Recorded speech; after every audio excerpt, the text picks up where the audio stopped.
మంచి పిల్లలు. వాళ్ళంటే వాళ్ళే పూజ చేసుకున్నారు ఫ్లవర్స్ అయి పెట్టి.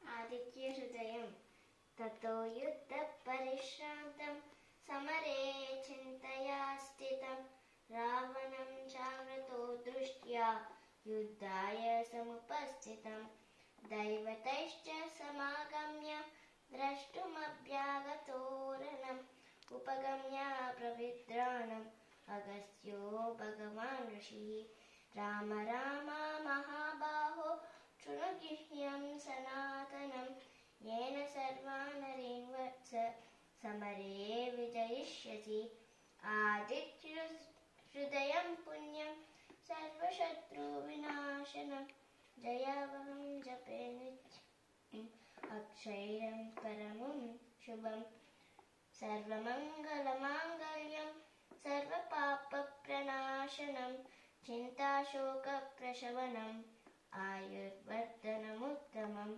लक्ष्मीमन्त्रं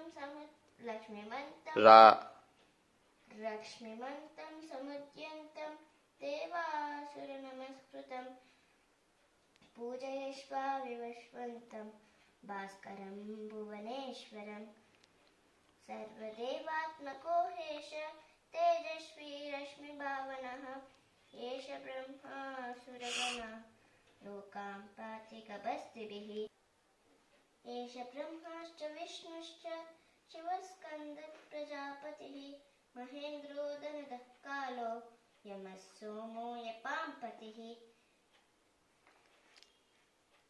पितरो वसवस्साद्य ह्यश्विनो मरुतो मनुः वायुर्वर्णिः प्राणः ऋषुकर्ता प्रभाकरः స్టార్టింగ్ చెప్పు. రశ్మిమంతం అదనా?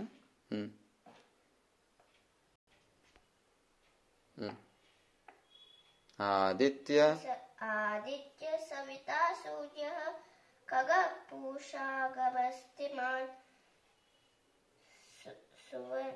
సువర్ణ సదృశో భానుః స్వర్ణరేతా దివాకరః. Very good. 10 శ్లోకాలు చదివావు కదా, లాస్ట్ లైన్ కూడా చదివేసాయి. అథ రవిరవదన్ నిరీక్షరామం తర్వాత ముదితమనాః పరమం ప్రహృష్యమానః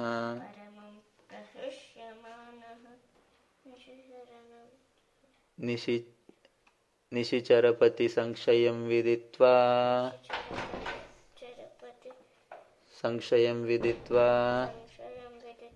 సురగణమధ్యగతో